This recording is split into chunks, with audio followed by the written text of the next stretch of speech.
Welcome back students to standard 10th maths chapter 1 real numbers, and this is the 12th session.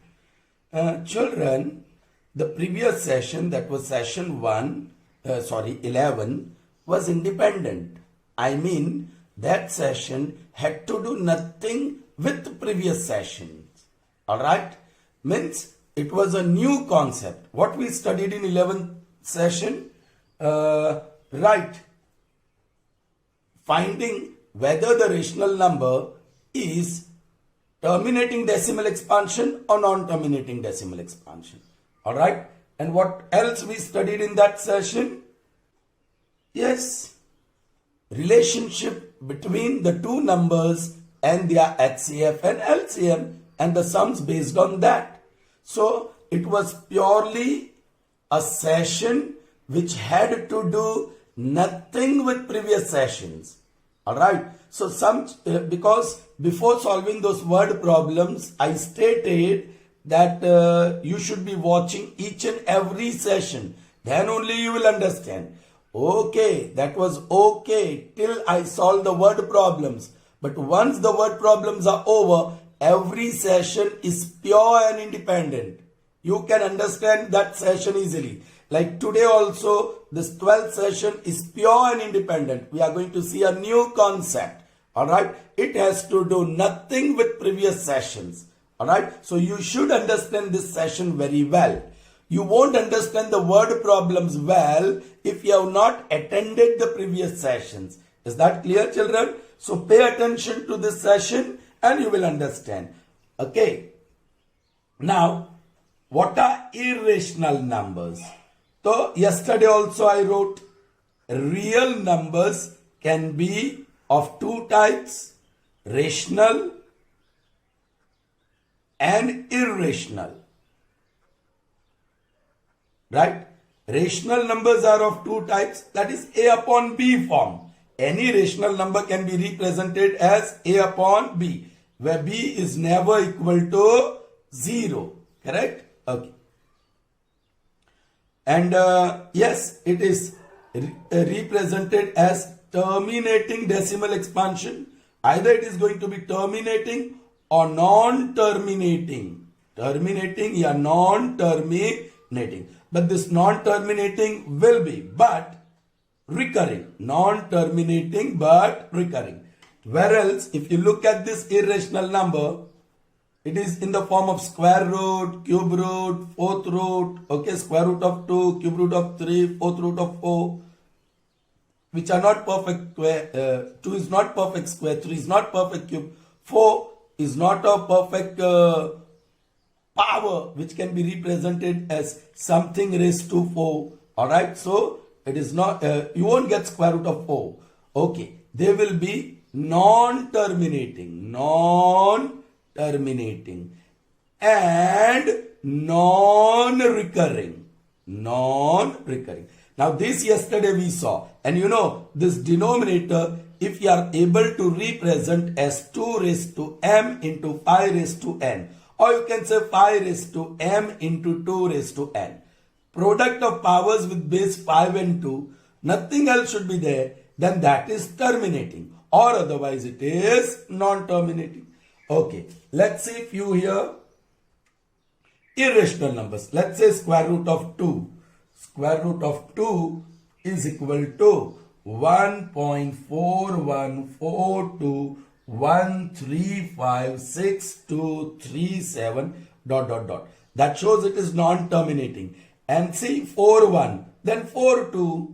Yeah, say 142. This is 135. 3 is repeating here, you can see here, but 3562, यहाँ तो 373 के बाद 5, 3562, 3562, 3562, 41, 41, 41, 142, 142, 142, ऐसा कुछ आए तो हम उसको रिपीटिंग या रिकरिंग कह सकते हैं, but it is not. Let's take square root of 3, next number. I have a calculator for that. Okay, it is 1.732050800756. Okay, calculator में इतना ही आता है, उसके आगे भी मिल सकता है. ये √2 तो कुछ बहुत सारे thousands and thousands of places of decimal तक साइंटिस्ट ने चेक किया है, but they are not recurring. Okay, √4, 4 तो परफेक्ट स्क्वायर, हम √4 नहीं ले सकते, √5 लेंगे, राइट. 5 का square root, that is 2.2360679774 You can see it's non-terminating and non-recurring. 6, yes, 6 composite number है, फिर भी वो non-terminating है. Square root of 6 is 2.4494897427 √7, next one. √7, यहां एक √4 भी ले लेते हैं चिल्ड्रन. √4, लेट मी राइट इन ब्लैक, बीच में वो छोड़ेंगे. √1 भी नहीं छोड़ेंगे. √1 is 1, √4 is 2, तो वो तो टर्मिनेटिंग 0.0 आप लिख सकते हैं, राइट. फिर √7, let's take √7 and it is 2.645751311106 and dot. √8, alright. √8, जितने भी कंपोजिट नंबर है मैं ब्लैक में लिख दूं, प्राइम नंबर्स रेड में लिख दूं. Okay, √6 2.44948974278 dot. ओके, √8, 8 और उसका square root, that is 2.82842712474 dot. फिर √9, 9 is also composite number and that is 3.0.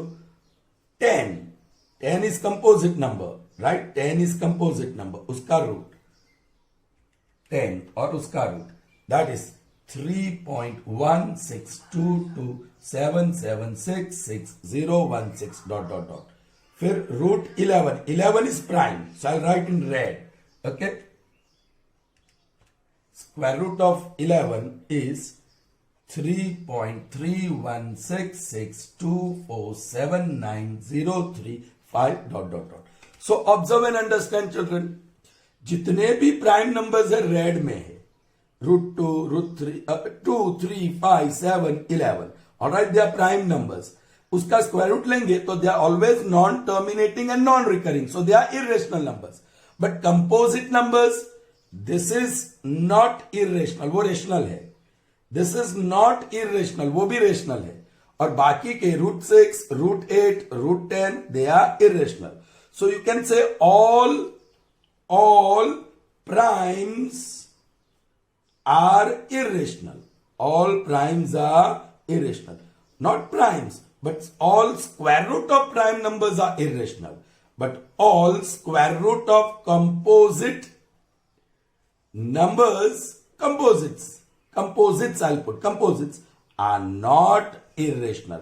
मतलब some of them are rational, like √1, √9, they are rational. Is that clear?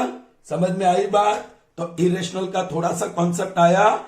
It's nothing, यहां सिर्फ इतना समझना है कि all irrational numbers, alright, they are non terminating and non recurring. और वो numbers कैसे होते हैं? Square root. मैंने सिर्फ स्क्वायर रूट का एग्जांपल दिया, क्यूब रूट का नहीं लिया. ऑलराइट, क्यूब रूट निकालना बहुत डिफिकल्ट भी है, ओके, और कैलकुलेटर में नहीं है, शायद साइंटिफिक कैलकुलेटर में है. Anyways, okay, proceeding further children, देखते हैं आगे क्या है. ओके, नाउ मैंने जो कहा कि 12th session pure and independent है. यहां जो आप सीखने वाले हैं, it's not related, it is not linked, it is not associated with any session that is done previously. Alright, तो ये सेशन में हम जो लर्न करने वाले हैं उसमें कौन से कॉन्सेप्ट जरूरी है, what all things would be required, I am going to discuss here. Alright, the first thing कि let's see, this 10 divides 2, correct? 10 divides 2 exactly, है ना? रिमाइंडर 0 आएगा क्या? नहीं, 2 5 are 10, रिमाइंडर 0 आएगा, है ना? I'm not writing that. That can be symbolically written as 2 divides 10. ऐसे लिखेंगे. When you write this symbolically, उसका मतलब 2 divides 10 exactly. दूसरा मीनिंग कहे तो 2 is a factor. 2 is a factor of 10. और रिवर्स बोले तो 10 इज अ मल्टीपल ऑफ 2। समझ में आई बात? Okay, let's take another example.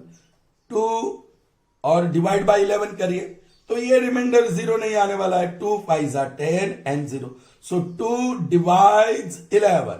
No 2 does, sorry यहां 1 होना चाहिए, remainder is not 0। 2 divides 11, no, so यहां सा क्रॉस मार्क करते हैं। 2 does not divide 11 exactly, लेकिन हमें इसकी जरूरत नहीं है। Alright, does 5 divide 10 exactly? Yes. Does 5 divide 20 exactly? Yes. Does 5 divide 13 exactly? No. So ऐसे, so this is how we write symbolically. Okay. Now next, so this is the first concept we require.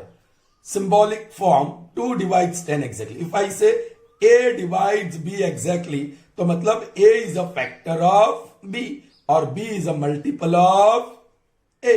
So B को A से divide करेंगे तो reminder 0।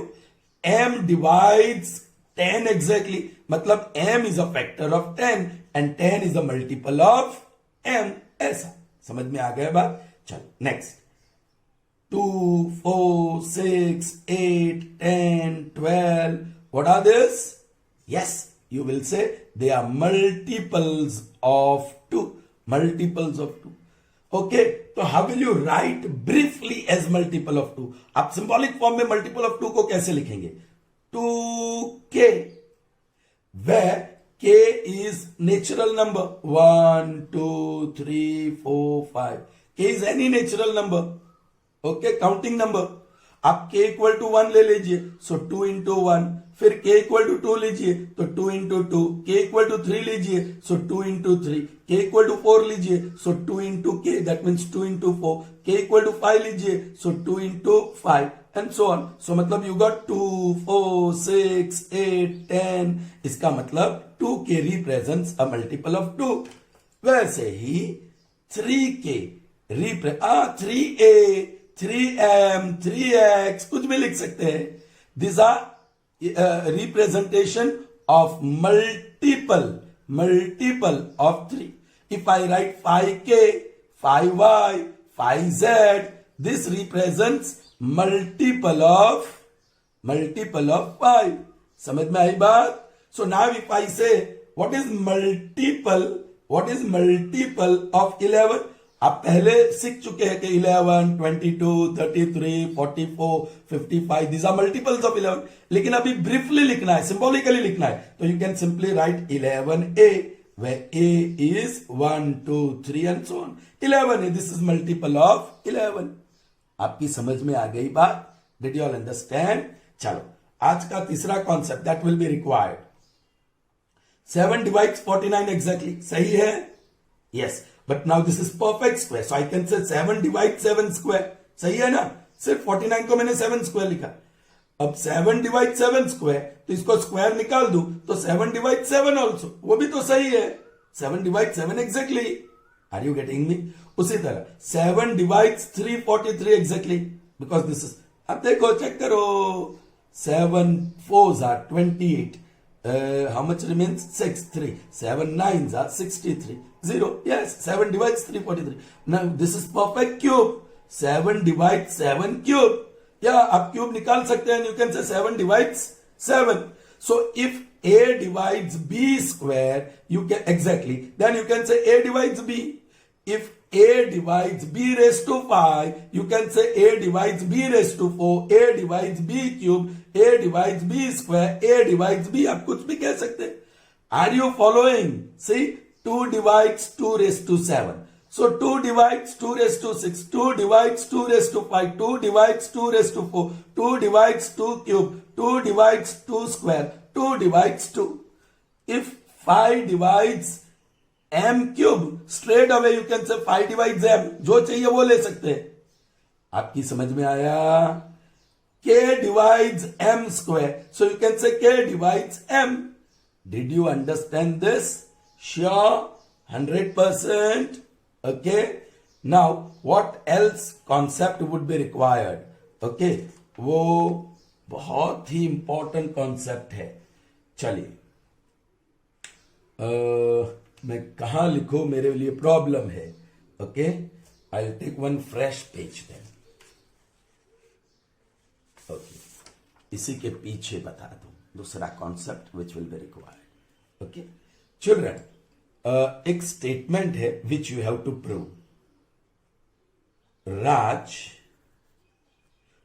Today, if today is 25th day of May, then Raj, who is a student of Divine Public School, Navsari, is not in the school. All right, children. Now see here. If today is 25th day of May, that is the truth. आज 25वां दिन है May month का. All right, वो reality है. That is the truth. Then ये आपको prove करना है. राज who is a student of Divine Public School is not in the school. तो ये भी बात है कि राज स्टूडेंट है. All right, ओके, तो वो आज स्कूल में नहीं है. That is what you have to prove. Children, data मतलब जो इंफॉर्मेशन हमारे पास है, जो सच्चाई है, हाइपोथेसिस है, that is today is 25th day of May. Alright, today is 25th day of May. Fine. To prove Raj is not in the school today. Raj is not in the school today. ये proof पूरा logical reasoning से हम prove करेंगे. Alright, proof. What I have to prove? Raj, he is of course a student of the Divine Public School, is not in the school today. आपको prove करना है कि राज is not in the school today. I'll suppose Raj is in the school today. जो prove करना है उससे उल्टा मैंने सपोजिशन किया. Suppose Raj is in the school today, मतलब i.e. a student of Divine Public School Navsari is in the school. School में है. If the students are in the school, that means it is a working day. Therefore, today is working day. मतलब छुट्टी नहीं है, कोई public holiday नहीं है, Sunday नहीं है. इट्स अ वर्किंग डे, कोई वैकेशन नहीं है. Right, today is a working day in divine public school today. Correct? Today is working day in the school. Right? Alright. Therefore, अब देखो 25th day of May can never be a working day. It falls in summer vacation. जहां हम रहते हैं, it falls in summer vacation. ये सिर्फ समझने के लिए मैंने एग्जाम्पल दिया. ये यूनिवर्सली ट्रू नहीं है स्टेटमेंट. ऑलराइट, आप कहा नॉर्थ इंडिया में जाओगे तो ये वर्किंग डे होगा.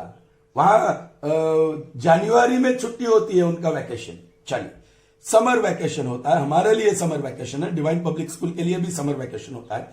So today is working day in divine public school. तो हमको पता है कि ये वैकेशन में पड़ता है. सो आज ये वर्किंग डे है, तो it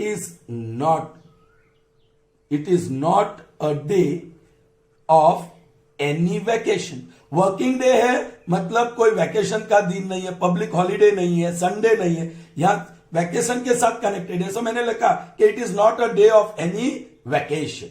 alright, therefore it can not be. Okay, but 25th day of may falls in summer vacation. It falls in summer vacation. Right, children?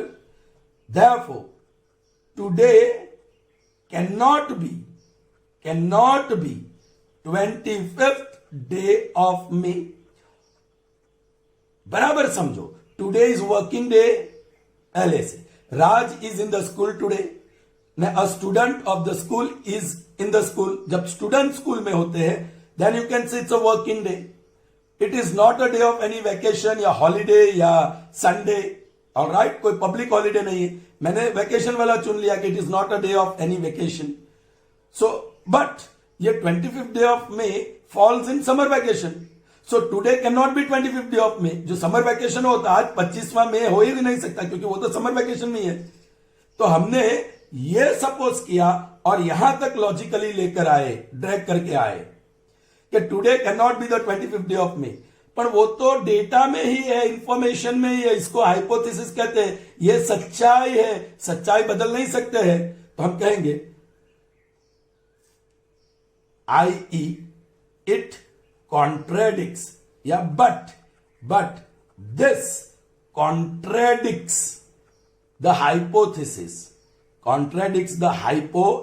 अथवा डेटा contradicts the hypothesis. हमने यहां तक ले आया कि आज 25th डे ऑफ मे नहीं हो सकता है, लेकिन वो तो सच्चाई है, वो नहीं बदल सकते. सो कॉन्ट्राडिक्शन आया सच्चाई के साथ, तो हम कह सकते कि हमारा सपोजिशन गलत है. Therefore, our supposition that Raj is in the school today is wrong. Our supposition is wrong. और हमने सपोज क्या किया? Raj is in the school today. यदि Raj is in the school today wrong है तो राइट क्या है? Raj is not in the school.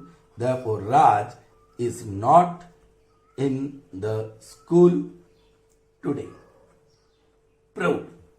Children, मैंने ये एग्जाम्पल इसलिए आपको समझाया क्योंकि ये इनडायरेक्ट मेथड ऑफ प्रूफ कहते हैं. इसको इनडायरेक्ट मेथड कहते हैं. तो हम जो अब प्रूव करने जा रहे हैं वो इनडायरेक्ट मेथड है, इसी तरह है, तो उसको जरा समझिएगा. ऑलराइट चिल्ड्रन, चलिए लेट्स. चिल्ड्रन, यहां मैंने बताया √2, √3, √5, √7, √6, even √8, √10, √11, they are irrational numbers. वो irrational numbers है because they are non-terminating and non-recurring. Alright? अब हमें प्रूव करना है कि √2 is irrational, √3 is irrational, √5 is irrational, √6 is irrational, √7 is. जो irrational है वो हमें प्रूव करना है कि it's irrational. समझिए बराबर, मजा आएगा. Here you are. Prove that √2 is irrational. You know, 2 is prime number और उसका स्क्वायर रूट irrational नंबर है.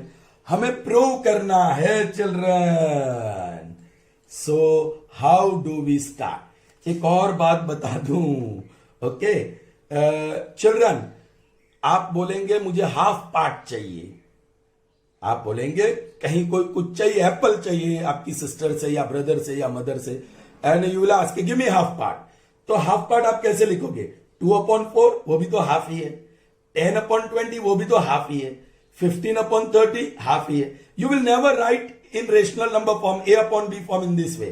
Half means 1, 2 ones are 2 twos are, 10 ones are 10 twos are,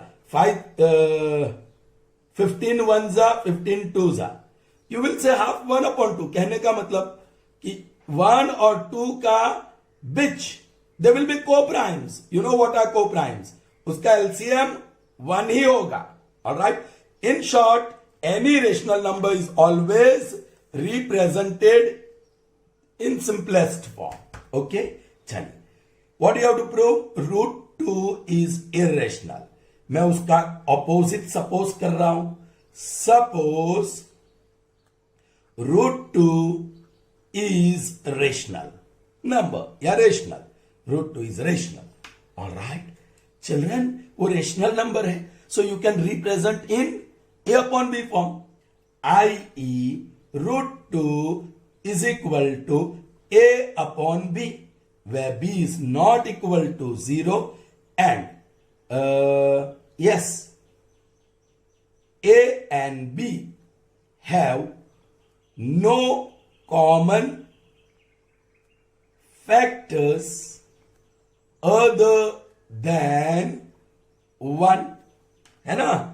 उसका मतलब where आपको ये लंबा नहीं लिखना है, तो where A and B are co-primes. समझ में आया ना आपको? ए एंड बी आर को प्राइम्स, मतलब ए एंड बी के बीच 1, उसका HCF 1, no common factor other than 1। समझ में आई बात? चलिए, आई थिंक ये पहले 2 स्टेप्स आपको समझ में आ गए।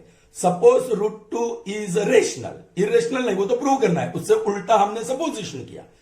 If it is rational, you can represent in A upon B form, where denominator B not equal to 0 and A and B are co-primes or A and B have no common factors other than 1. चलिए, अब तीसरा steps. मुझे root बिल्कुल पसंद नहीं है, मुझे root निकालना होगा। तो यूक्लिड ने जो सिखाया, स्क्वायरिंग बोथ साइड्स, रूट निकालना हो तो इसका स्क्वायर करना पड़ेगा। So squaring both sides, therefore बोलिए √2 का square is equal to A upon B का square. This gives me 2 and this gives me A square upon B square. सही है? समझ में आया बात? Are you getting me? Sure? Okay, so square root निकल गया। Take this B square on other side, therefore 2B square is equal to A square. 2B square is equal to A square. आप समझिए, this is 2 into something, so this is a multiple of 2। This is a multiple of 2। आपकी समझ में आया ना? This is, so 2 divides B square, you can say, sorry 2 divides 2B square. Suppose 2 divides 4, 2M हो तो 2 divides 2 के, वो multiple of 2 है। या in other words, see now this 2B square is a multiple of 2। भाई आगे 2 आया, 2K, 2M, 2A square, 2Y square, 2X square Y, कुछ भी हो, 2 आगे आया, so that is this whole number is a multiple of 2। So ये पूरा नंबर मल्टीपल ऑफ 2 है। सो 2 डिवाइड्स दैट एग्जैक्टली, लेकिन this whole number is equal to A square. So from here, अरे भाई this is multiple of 2, so A square is multiple of 2। Can you say or not? 2B square is multiple of 2, but that is equal to A square. So A square is multiple of 2, or you can say 2 divides, 2 is a factor of A square. So you can say 2 divides A square. I hope this is understood. बहुत important है.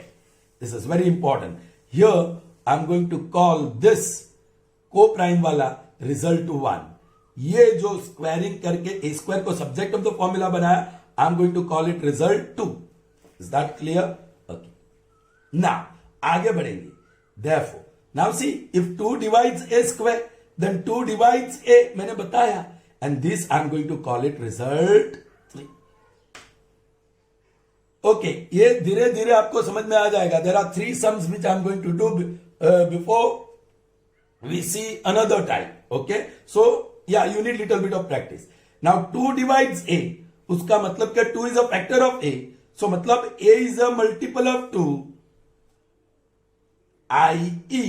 Now see, multiple of 2 लिखना हो तो 2M लिख सकते हैं, 2K लिख सकते हैं, जो भी लिखना है लिख सकते हैं, तो मैं वही लिखूंगा। Therefore, now 2 is a factor of A and A is a multiple of 2. Therefore, A is a multiple of 2, which I'm writing it as 2K. 2K is multiple of 2. So here, A is a multiple of 2, so A is equal to 2K. Now once again, मेरे पास result 2 में A square का substitution है, A square का value है। So I'm going to square this.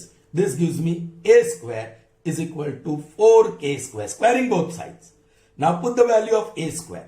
Therefore, 2B square for A square, that is equal to 4K square. You got it by 2. आपकी समझ में आया?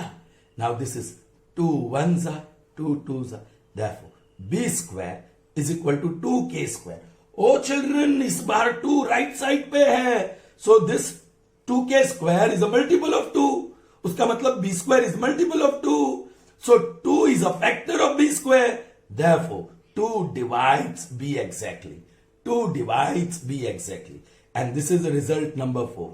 Hey children, 2 divides A exactly. 2 divides B exactly. जैसे कि मैंने यहां एक एग्जाम्पल दिया था, कहां? यहां। ऑल राइट, नहीं दिया? ओके, अभी देता हूं। 10 upon 20. 2 divides 10 exactly and 2 divides 20 exactly. That means 2 is a factor, common factor of 2 and 10 and 20. होगा क्या नहीं होगा? होगा. वैसे ही 2 divides A exactly, 2 divides B exactly. So by 3 and 4, it follows that 2 has, A and B has factor other than 1. भाई common factor मिला क्या नहीं है? By 3 and 4, it follows that A and B have common factor 2. लेकिन it cannot have common factor other than 1. वो hypothesis में है, इसको हाइपोथेसिस कहेंगे, वो सच्चाई है, को-प्राइम्स है. ऑलराइट, which, अब मुझे यहां लिखना पड़ेगा children, which contradicts the hypothesis in 1. जो 1 में हाइपोथेसिस है कि को प्राइम है, 1 के अलावा कोई भी कॉमन फैक्टर नहीं है, वो गलत हो रहा है. अब कॉन्ट्रेडिक्शन आया हाइपोथेसिस के साथ, तो we can say therefore our supposition, क्या था supposition? √2 is rational, is wrong, is false, is incorrect, जो भी वर्ड लिखना है लिख दो, is false. अभी √2 is rational false हो तो ट्रू क्या? Therefore √2 is irrational. Proved. Alright, ये यहां से आया है, राइट. और नेक्स्ट क्वेश्चन का प्रूफ मैं यहां से शुरू करूंगा, solution of 2.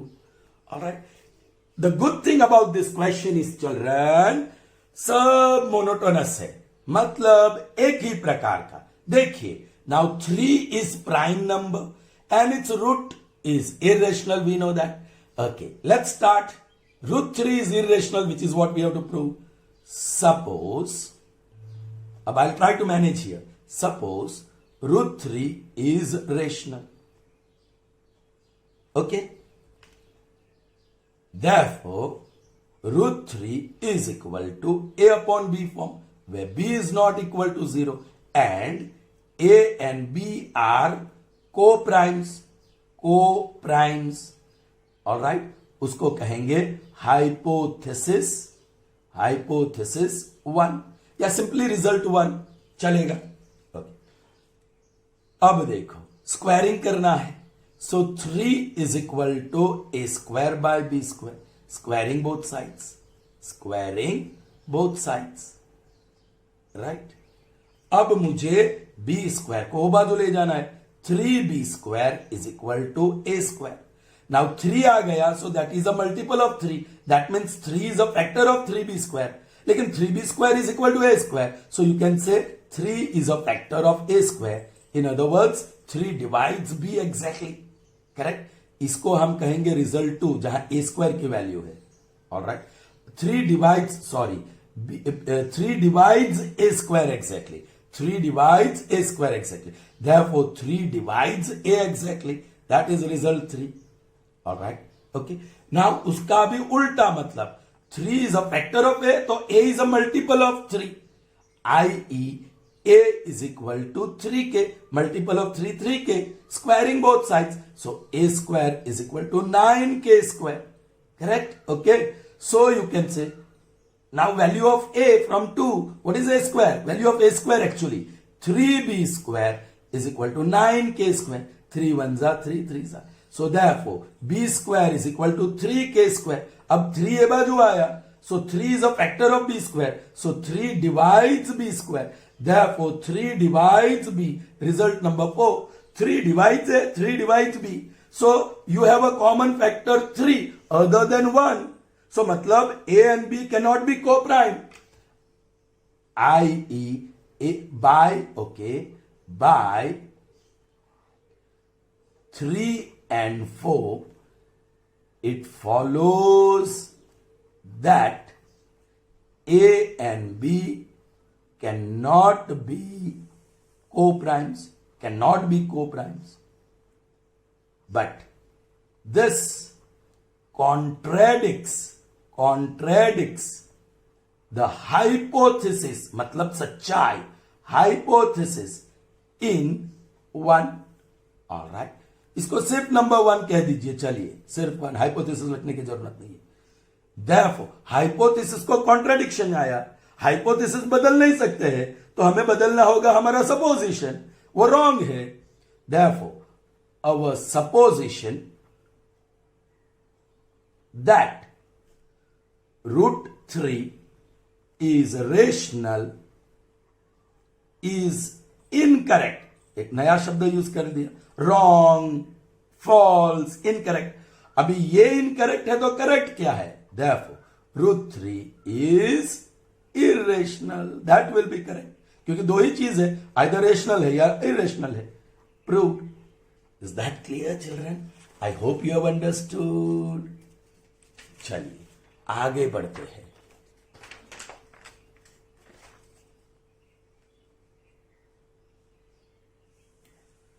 Root 5 is irrational.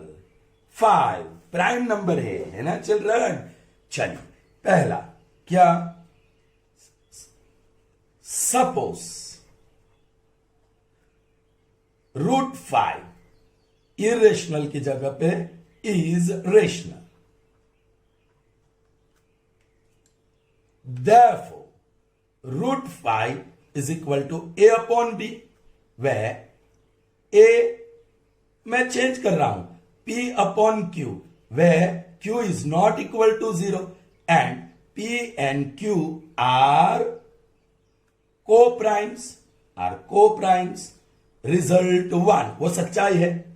Okay चलिए, therefore squaring both sides 5 is equal to p square upon q square. Take q square on other side, 5q square is equal to p square.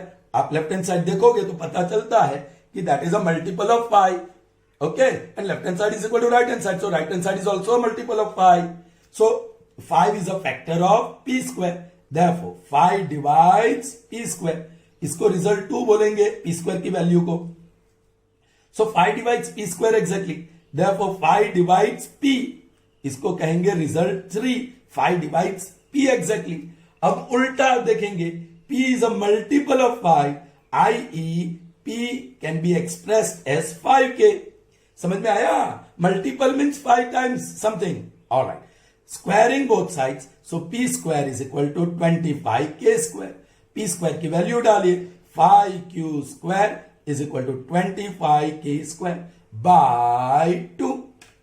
अब 10, 5 1s are 5 5s are, so what do you got? q square is equal to 5k square. Okay, right side पे आया 5, so it's a factor of multiple of 5. But right hand side, ये right hand side जो भी है, it's a multiple of 5. But right hand side is equal to left hand side, so q square is also multiple of 5. So therefore you can say 5 divides q square. Therefore 5 divides q, and this is the result number 4.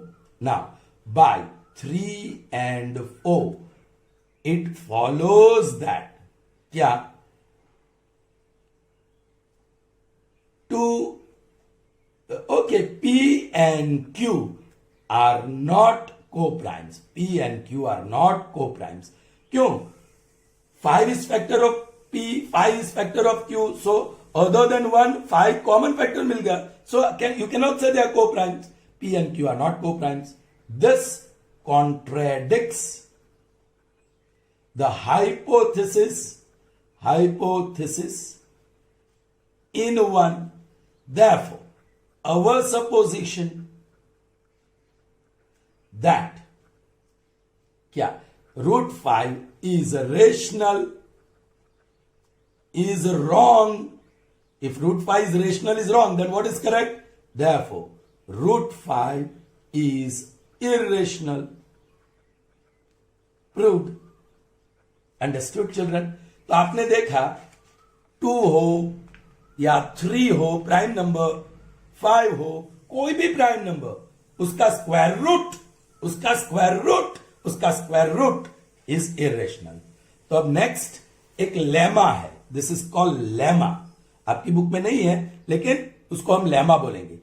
If p is prime, मतलब 2 3 5 7 11 13 17 19 कोई भी prime number if p is prime prove that square root of that prime number p is irrational. बड़ा आसान, हमने जो 3 किया ना तो ऐसे ही हो जाएगा आपसे. वो fourth one, let root p is rational.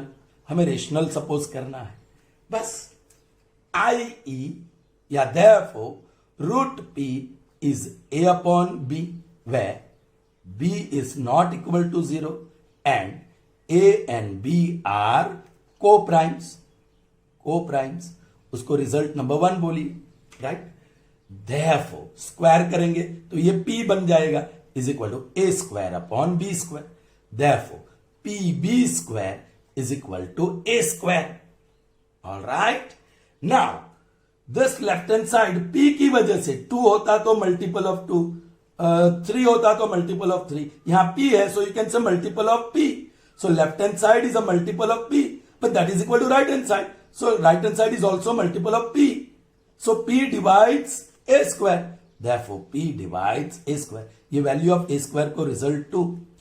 If p divides a square then p has to divide a and that is result 3. i.e. p is a factor of a or a is a multiple of p. So i.e. a is equal to pk. Oh, Aamir Khan वाला pk ना यहाँ, हाँ pk. Alright. Therefore, a square is equal to p square k square. अब ये square की value 2 से डालेंगे. What is a square? p into b square. That is p square k square. Okay. Now this 1p cancels. Therefore, b square is equal to p into k square. इस बार यहां right hand side से पता चलता है कि right hand side is a multiple of p.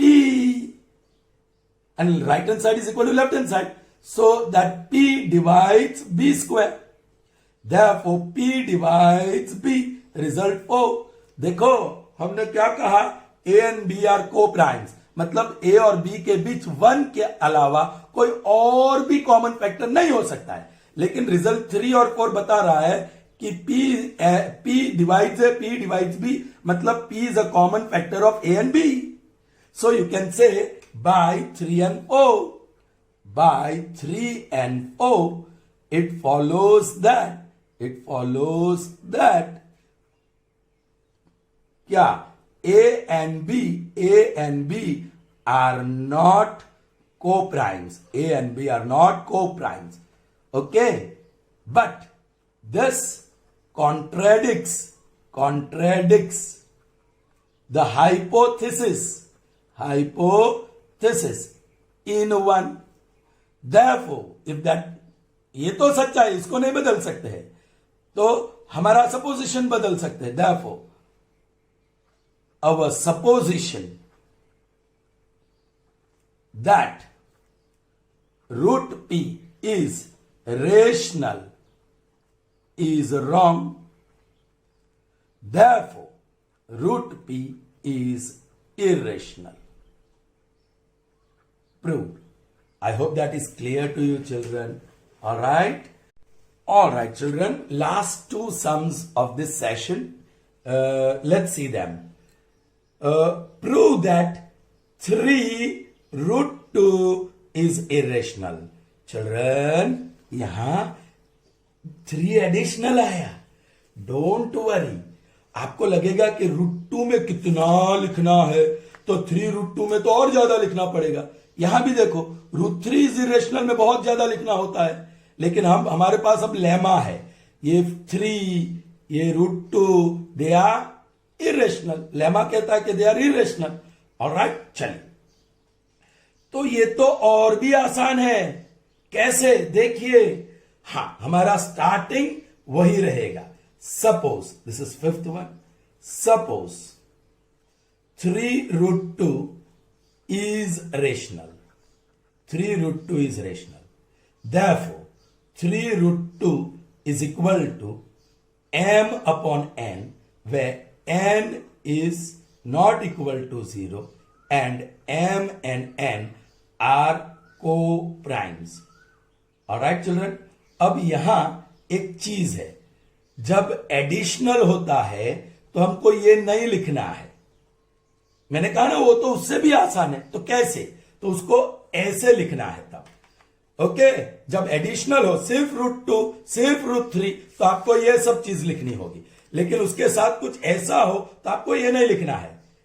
i.e. 3√2 जो भी है is equal to m upon n is a rational number, is a rational number. आपको ये लिखना है भाई, रेशनल बोला ना तो m upon n is a rational number. Okay children, अब जो √2 है जो इरेशनल है उसको मुझे अकेला करना है। वो लेफ्ट हैंड साइड पे है तो उसको मुझे लेफ्ट हैंड साइड पे ही रखना है। ऑलराइट, पॉजिटिव हो तो लेफ्ट हैंड साइड पे, नेगेटिव हो तो हम साइड चेंज कर सकते हैं। तो उसके साथ कबाब में हड्डी है 3, take it on other side, therefore √2 is equal to m upon 3n। ये राइट हैंड साइड तो रेशनल ही है, is a rational number, is a rational number. Left hand side is equal to right hand side is a rational number. Right hand side तो है लेकिन left hand side नहीं है by lemma, but √2 is irrational, √2 is irrational by lemma. Alright, तो ये गलत है, left hand side is equal to right hand side is rational number, गलत है। ऑलराइट, सो दिस कॉन्ट्रेडिक्स, इसको रिजल्ट 1 बोल दो, दिस कॉन्ट्रेडिक्स द हाइपोथेसिस, वही लिखेंगे। Alright, therefore our supposition that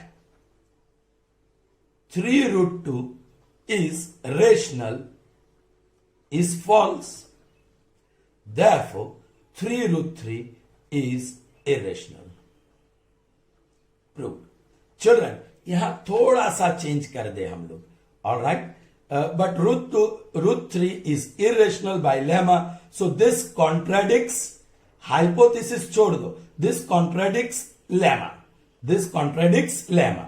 Therefore our supposition, देखो ना, √2 is rational, m upon 3n is rational, वो तो रेशनल है, left hand side rational, right hand side rational, लेकिन लेफ्ट हैंड साइड रेशनल नहीं है, so it contradicts the lemma, therefore our supposition is wrong. एक और है, देख लेते हैं, आसान है चिल्ड्रन, इसका भी 6th one, suppose 5 minus √3 is a rational. Alright. Therefore, 5 minus √3 is equal to a upon b. एक अकेला √3 नहीं है, उसके साथ कुछ है, is a rational number. Rational number, rational है तो a upon b फॉर्म में लिखा। अब 5 को √3 को अकेला करना है और वो नेगेटिव टर्म है, so take it on other side. So 5 ये टर्म ये बाजू ले आए, a upon b is equal to √3, हमने सिर्फ साइड चेंज किया, is a rational number, is a rational number. अब देखो, ये लेफ्ट हैंड साइड तो रेशनल ही है, वहां रूट है ही नहीं तो रेशनल, इसको सिंप्लीफाई करेंगे तो कुछ भी p upon Q, x upon y, ऐसा कोई ना कोई फॉर्म आएगा, वो तो रेशनल ही है। So left hand side rational is equal to right hand side, वो भी rational, that is what the statement says. Alright, लेकिन हम यहां कहेंगे but √3 is irrational, but √3 is irrational by lemma. Therefore, this contradicts lemma. Hence, our supposition that 5 minus √3 is rational is false.